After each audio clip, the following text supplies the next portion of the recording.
If there was one physical subject, one material subject that we should focus on, in my opinion, it is very clear that the head of the snake is the financial system.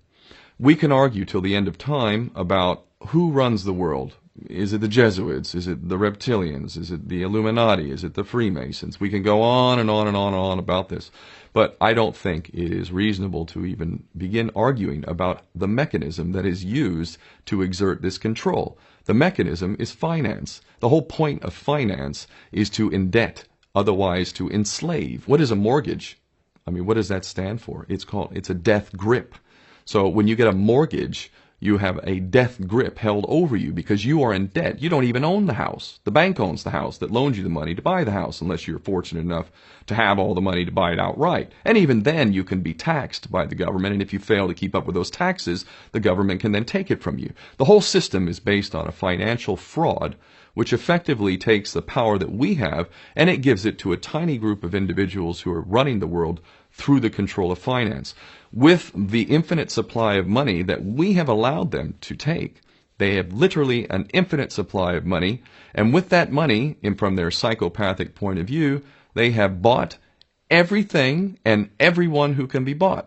So those of us who cannot be bought, because we operate on a level that goes way beyond the material, we are not rewarded for such behavior, we are punished for such behavior. And the most slovenly, disgustingly criminal, pedophilia, corrupt moral individuals, those are the ones that are rewarded in this system, which is upside down. We reward the pedophiles, we reward the corrupt, we reward the liars, we reward the people with no morals at all, and usually we compromise them under this system in terms of maybe a videotape. Maybe Barack Obama is gay. Maybe we have videotape of him having sex with another man, or perhaps some other acts that may be not so popular amongst many of the electorate.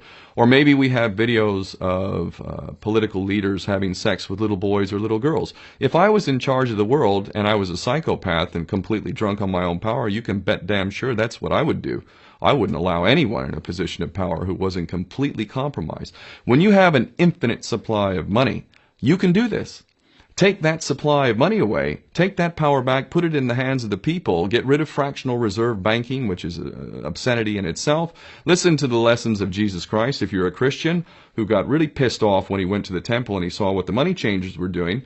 Let's take back control of the issuance of money, and not just on a national level. I'm happy to see in Denmark that you have your own currency, you don't have the euro, but on every country's level, they should be issuing their own currency in a transparent, non-usury based way in which it really, truly benefits the people. And in that way, we can literally free ourselves of the banking debt which is drowning us all, and we can stop scrambling for the crumbs from the table of these filthy rich psychopaths and live in a state of abundance just by changing this one thing. And I'm not just talking about abundance for Western nations who have an artificially inflated value with their currencies. We all in the West are guilty of having that reward while the rest of the world is sucking on it.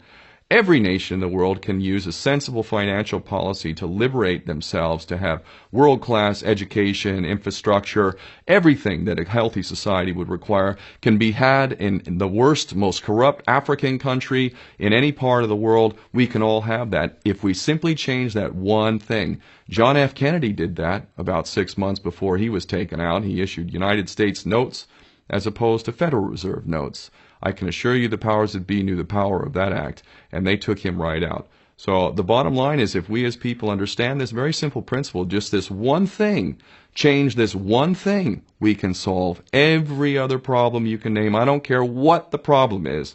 I can bring it back to the financial system and an infinite supply of money for a bunch of psychopaths who are running the world, as opposed to an abundant supply of money for all of us. So in that sense, I'm very optimistic.